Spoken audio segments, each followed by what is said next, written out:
Дараагийн мэдээг танилцуулъя.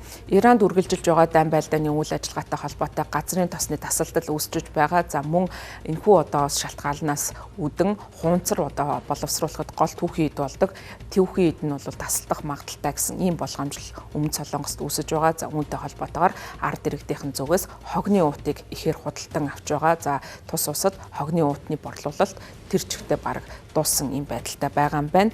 За энэхүү хог хаягдлын уутны борлуулалт 3 дахин өссөн бол хүнсний хаягдлын уутны борлуулалт 2 дахин нэмэгдсэн байна. За лав гарагт СИУ дэлгүүрийн сүлжээнээр мэдгдсэнээр ням гарагаас мегмар гараг хүртэлх хугацаанд хүнсний хаягдлын уутны борлуулалт өмнөх 7 хоногоос 150.3% бол өссөн байна. Хог хаягдлын уутны борлуулалт мөн хугацаанд 216.4% өссөн байна. GS25 мөн хог хаягдлын уутны борлуулалт өссөн гэж мэдгдсэн бөгөөд хүнсний хаягдлын борлуулалт 182.7%-аар хог хаягдлын уутны борлуулалт 243.5%-аар өссөн байна. 7-Eleven болон E-Mart дэлгүүрүүдийн нийлбэр борлуулалт нь тус бүр 169 болон 177%-аар өссөн байдалтай байгаа.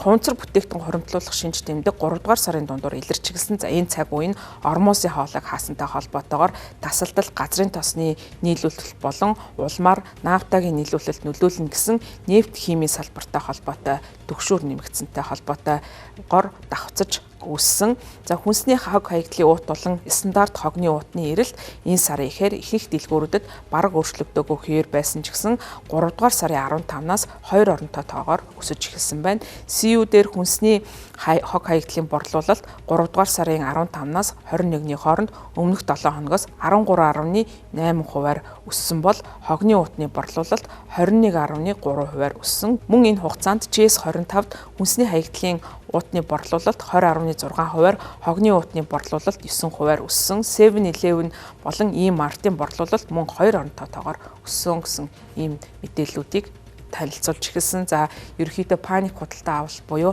сандарсан байдал дээр худалдаа авах нь бол айл өрхүүдийн хэрэглээг хамгийн их нэмэгдүүлж байгаа юм байна. За айл өрхүүдийн хувьд хамгийн их хэрэгэлдэг 10 болон 20 литрийн уутныг дэлгүүрийн нөөцийг нь бараг дуусгасан байгаа юм байна. За зарим дэлгүүрт ердөө 75 литрийн уут үлдсэн гэж зарлагдаж байгаа. За харин өөр дэлгүүрүүдэд бол багц бүрэн бүгдээрээ зарагдаад дууссан. Цаашдаа винилийн хомсдол үүсэж магадгүй гэсэн ийм айдас гарч байгаа учраас уур амьсгал, эрчим хүч, байгаль орчны яам, лав гарагт засгийн газар улс орон даяар 3 сараас дээш хугацаатай хогны уутын нөөцийг хадгалж байгаа учраас хогны уутны хангамжинд асуудал байхгүй гэж хэлсэн. За засгийн газар нэг хүнд ногдох худалдан амлалтад хязгаар тогтоож байгаа юм байна. За энэ нь ойрхон дорнодын мөргөлдөөний талаарх санаа зовнил болгоомжлолтойос үүдэлтэй. За паник худалдан авалт үүсэж магадгүй гэдгээс сэргийлэх зорилгоор энэхүү хүн амын дунд одоо тодорхой хязгаар худалдан авалтанд тогтоож байгаа. Гэхдээ энэ нь бол зөвхөн урьдчилан сэргийлэх арга хэмжээ, ямар нэгэн байдлаар хангамжинд тасалдал үүсэхгүй гэдгийг